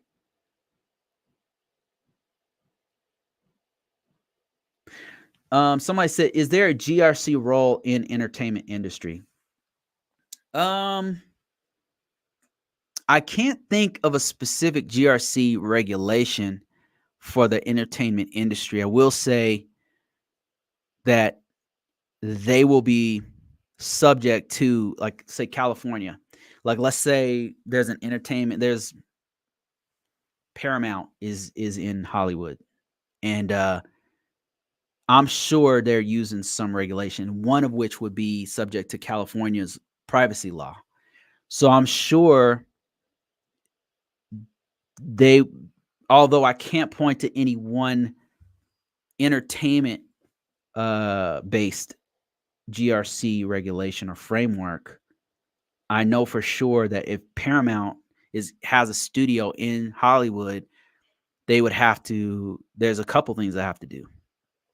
So if they have a department that takes care of the entertainers' healthcare, they would have to be subject to HIPAA.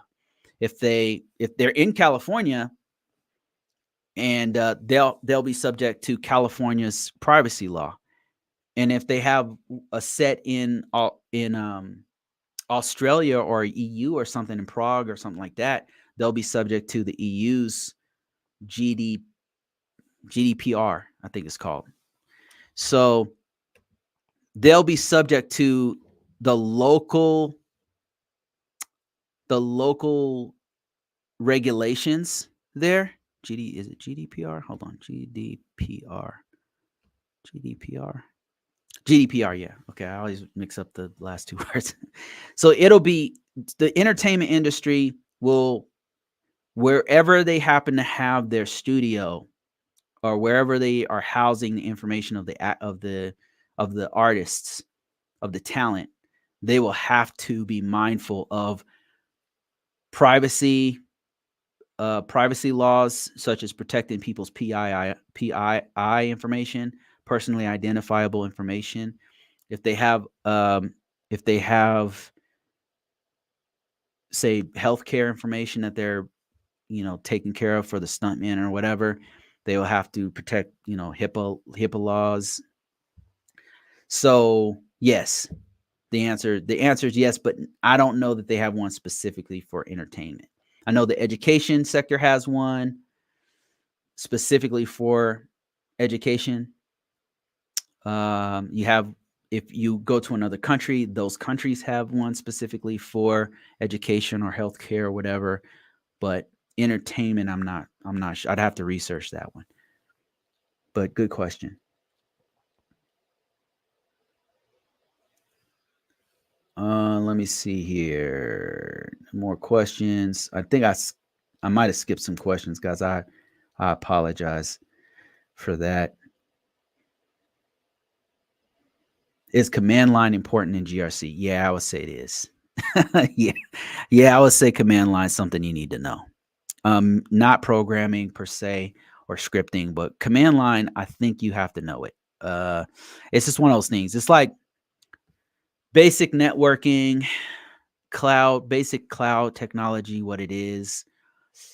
Um, I would say command line interface. You're gonna have to touch it. Um, you don't have to know how to program, but you need to know like how it works. Um, the more you know about programming, the better. But you don't have. Most of my jobs have not required me to do any kind of scripting whatsoever. It would be nice if I did. It would be helpful, but I haven't had to know it. All right, let me see. I got some more questions here.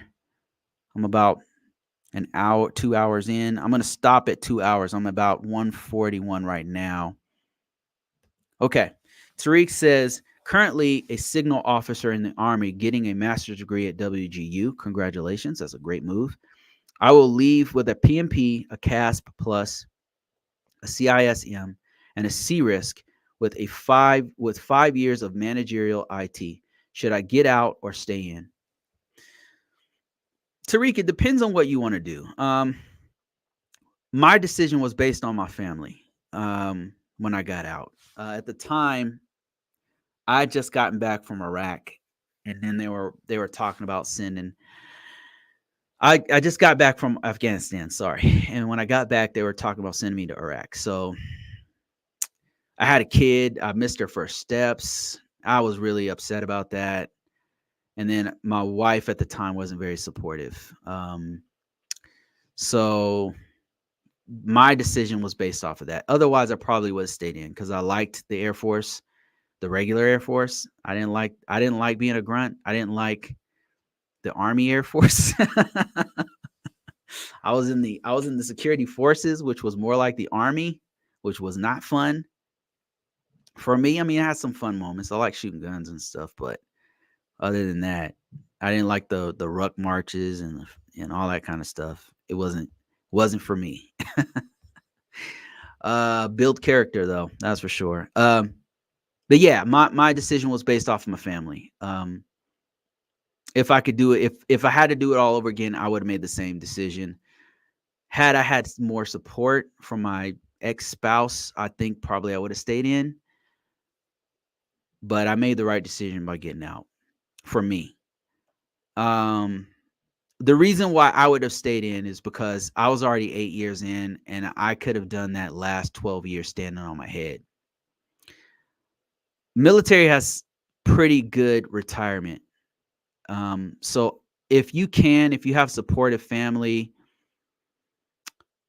I would I would recommend staying in to get your 20. Unless if you're very adventurous and you want to try your hand at doing business, you can actually do business while you're in. You don't have to get out to do business. You know what I mean? So you can start a business as a a sergeant major or whatever. You could do that. That's not, as long as you're not talking shit about the Army, I think you're good.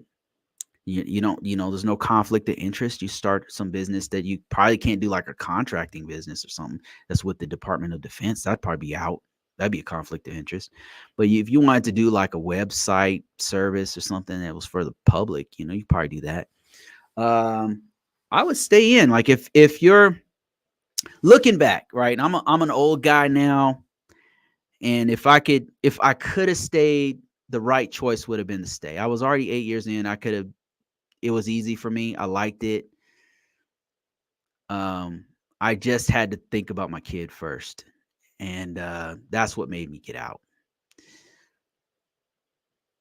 I did have the impending doom of going to Iraq, but if I had a partner who had more had if I had somebody who was more supportive, right? If it was more of a team effort, then I talked it over with my family and then got consent to go or whatever, being on the same level, right? Because we have a kid, like we have to be 100% both all in on that decision because something could happen if me going over there.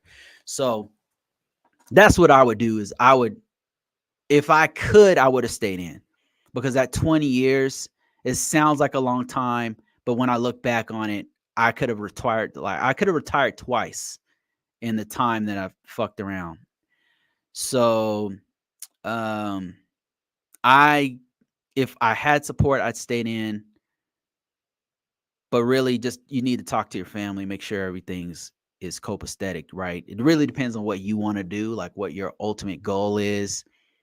And if you have the support to do it, just be realistic. I know you're a young guy. 20 years sounds like a long time, and it's really not.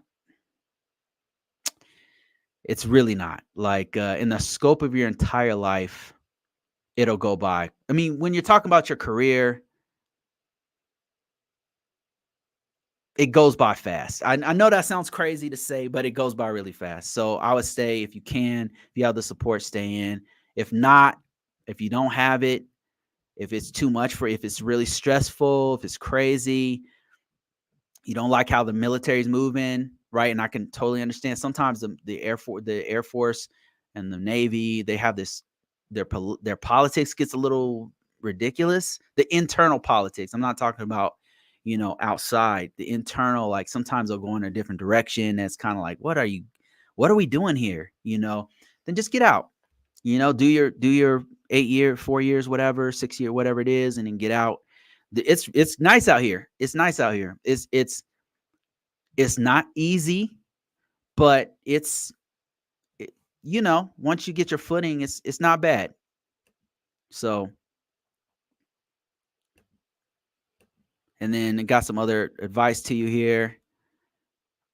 He says, I'm leaning towards getting out because pay reasons and quality of life. Yeah, I can't blame you. I'm 23 and will be 27 when I get out for reference. Just keep thinking about it, right? Don't make up your decision yet. Once you get closer to that, once you get hit 26, you'll start to have a better idea where you want to. You'll know for sure at age 26 whether you want to get out or not. You'll be like, no, I'm gone. You'll know for sure, man. Like I just give yourself some time. But I could tell you, it's no picnic out here. But once you get your footing, it's not bad.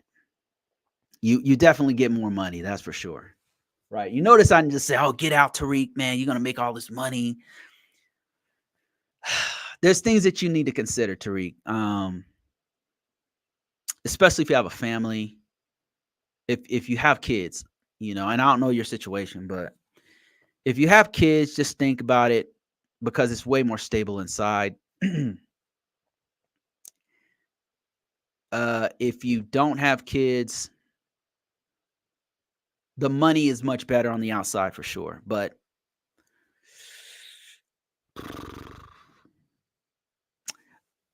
let me just put it to you like this. I am 50 years old. If I'd stayed, I'd have retired 10 years ago. I would have retired, yeah, like 10 years ago. And then I could have been working on a second retirement. So it's something I think about sometimes. And just give yourself some time to think about it. That retirement is not a bad choice. I will see this. Whether you get out or stay in, whenever you get out, get your medical records. Because especially if it's really hard on your body. And you don't feel it in your 20s, but when you get a little older, man, it's bad, especially in the Army, man. I know how I used to work with the Army a lot. When I was in the Air Force, we worked with the Army a lot. And they're really, it was hard on me, but man, I know it was hard on you guys. So Just take your time. When you hit 26, I think you'll have an idea what you want to do. The money's definitely better on the outside, but it's pretty cutthroat out here. Then you don't have that same camaraderie you have in the military. I miss that. I do miss that. Um, that's about it. I mean, I don't miss the conflicts. I definitely don't miss that, but I do miss the brotherhood. That was nice. Okay, let me see here. Um, other questions here. All right, so Takeover says, how would you go about transitioning from software engineer to GRC? SWE, software engineer. Okay. From software engineering, you could definitely do GRC from software engineering.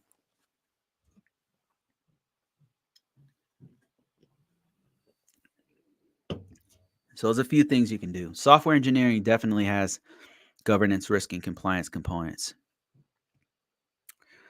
NIST 800 has a whole section that talks about software engineering and how to secure it. CIS V8 also talks about it. PCI DSS has some stuff that talks about it. All the main frameworks have something that talks about software engineering and how to do it in a secure way. And it talks about documentation. It talks about the software development lifecycle. Talks about protecting the code libraries. So if you are a part of anything I just said, the software development lifecycle, the documentation piece, the comments inside the software, in the code as you're writing the code, having comments so that the other person, that when they come in, they know kind of what was being thought of, what's going on. Disaster recovery, protection of the libraries. If you are a part of that, what you can do is emphasize that stuff on your resume. And that goes into policies. If you've written policies for protecting the code libraries, if you've been a part of writing the policy for protecting the wiki, if you guys have a work instruction, if you are part of that, if you are part of the standard operating procedures to protect that code, if you're a part of the meetings to doing change management of the code, change requests, all of those are a part of information security and governance, risk, and compliance. One big part is risk, like making sure that if you've ever had to scan the source code, that's a part of the risk management, because you're making sure that there's no, I don't know, values that are not validated. I don't know. I'm not a software engineer, guys, so I don't know, the terminology or whatever. But there's a lot of different parts of software engineering that lends itself to the governance, the risk, and the compliance portion. For compliance, there's a certain way that you're supposed to write the code. There's a certain standard. There's certain standards to implementing the code in a way that's cost effective, and actually in writing the code so it's more secure. There's compliance things that you're supposed to do, in standards that you're supposed to follow to write the code, right? So those are a part of things that you would want to lean into. And for risk, scanning the code, the source code, scanning, making sure that there's no fatal flaws that can be compromised, that will have to be patched later, or even just doing the patching. And then also protection of the code libraries. That's the part of the risk management portion of it. Governance, that's part of making sure that the software engineers have all the resources that they need and the money that they need to do what they're supposed to do. So those are all a part of governance, risk, and compliance. If you're a part of that, you want to emphasize all those things in your resume to make sure that all the people who are looking for you, that they find you. Okay, let me see. You got some more questions here. Okay, somebody said, Somebody said you run an engaging and helpful chat, solid supportive info. Well, thank you. I appreciate that. Says supportive being dispensed here. Appreciate it. Thank you so much. Appreciate that. Next one is, what's your take on CISSP certification? I have a CISSP and it's fire. Like it's incredible to have. It's very marketable. It's it's one certification that I wouldn't want to lose. I've had many certifications that have come and gone. I had the CCNA. I had a couple of Microsoft certifications at one point. I had a whole bunch of CompTIA certifications. They've come and gone. But CISSP, there's a couple that I have that have been, I mean, it just opens up so many doors for you. As a certification itself, some of the most useful certifications I've had, as far as like once I got the certification, I had to learn. It pushed me. Like I had to learn more to get the certification, and then once I got it, it was super useful for what I did. CCNA. I've since let that expire many years ago, but that was one of the most useful certifications I had as far as my job that I was doing at the time as a network engineer guy.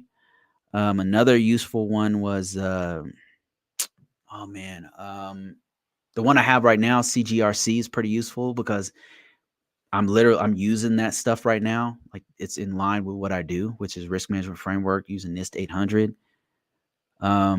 Another useful one was Qualys. Was useful for running scans and interpreting the scan data and stuff like that.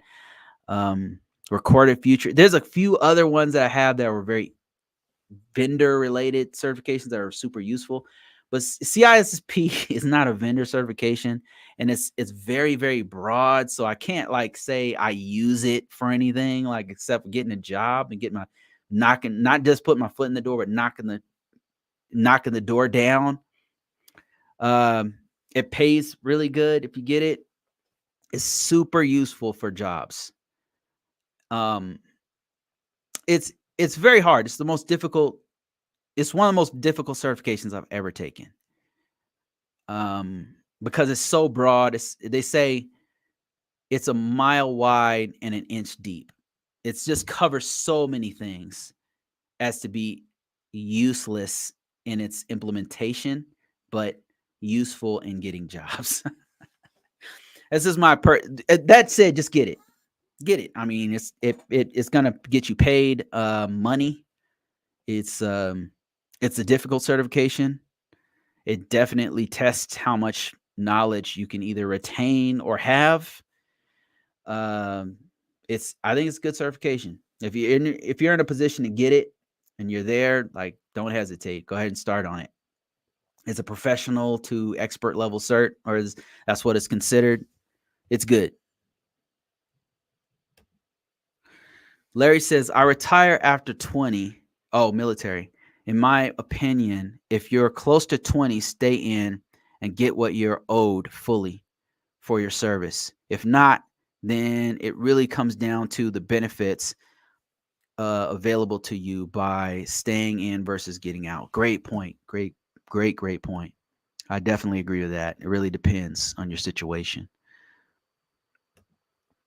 Okay, it's almost 2 hours in. I'm going to take a few more questions. What is your specific? What in specifics will I need to hone in as much technical skills in order to move into project management and GRC roles? Man, this is a perfect question for Mr. Larry. Larry is a project manager. Yeah, there's a couple guys on here, Tariq, who are project managers who could answer that part of it. But GRC roles, I think you're already on the right track. You said you're trying to get a CASP plus, a C risk, and a couple other certifications. Those all are very much in line with what you want to do. If you get the CASP, you don't really need the CISSP. So I would say get the CISSP, but you're getting the CASP, so that's good. Skills, I would say, it sounds like you're an officer, so your leadership skills are definitely going to be useful. I know a couple officers who who've gotten out and they're doing really well because they're leaders. They were leaders in the military and they got out and they're still, that stuff sticks with you. That's emotional intelligence that you need to be successful as a leader. So those are good skills to have. You'll get out with a clearance, so that'll be super helpful. What other things? If you can, there's a couple tools that you might not get access to, but if you can, definitely get as much as you can. In the outside of the military, what they're using right now, there's a tool called Jira that they're using a lot. Agile. Um, there's another called if you can get a hold of something in the military, they call it ACAS, but it's Tenable right now. That's the iteration of ACAS that they're using. Tenable Nessus. You can get exposure, any kind of exposure you can get to that, from running the scans itself to looking at the actual scan data. That's another one that you want to get. If you get an opportunity to go to one of those classes or something, do it.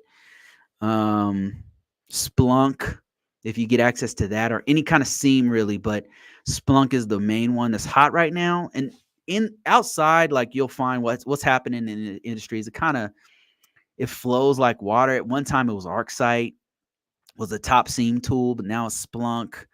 It just kind of changes over time. But right now, that's what's hot. I would learn as much cloud as possible.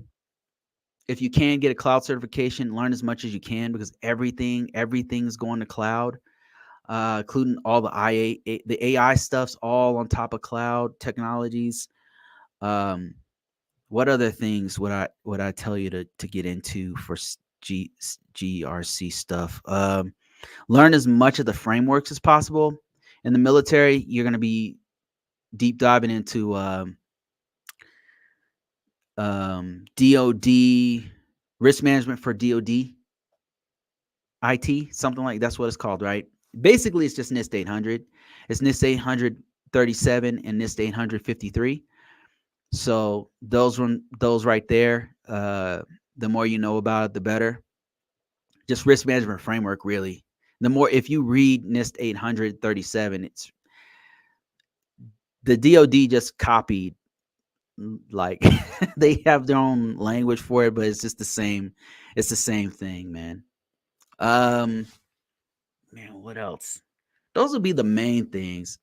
If you get exposure to any other frameworks, I would say learn them as much as possible. If you happen to be working in a hospital and they start talking about HIPAA, learn as much as that as possible. If you happen to be working in MWR and they're passing out, towels or taking credit card information, you have to learn PCI DSS, learn that as much as possible. Any kind of frameworks, cloud technology, and then some of the other tools that I pointed out. Those are all good. Let me see here. Other questions. Wayne says, no command line. No command line, which I think you do. Technologies in cloud, NIST 853, 800, 171-33. Yeah, he's naming off some other things you need to do. Man, they're schooling you, man. That's great. That's awesome. This is really good information.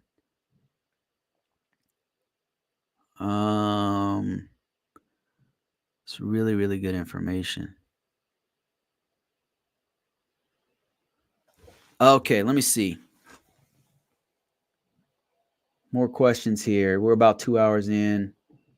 Okay, this is my last question. And before I stop, guys, I am working on some things. Just stick with me. There's some things coming down the pipe. I'm working on bringing a community to where we could talk. I'm testing different community platforms and stuff to see which one will be best.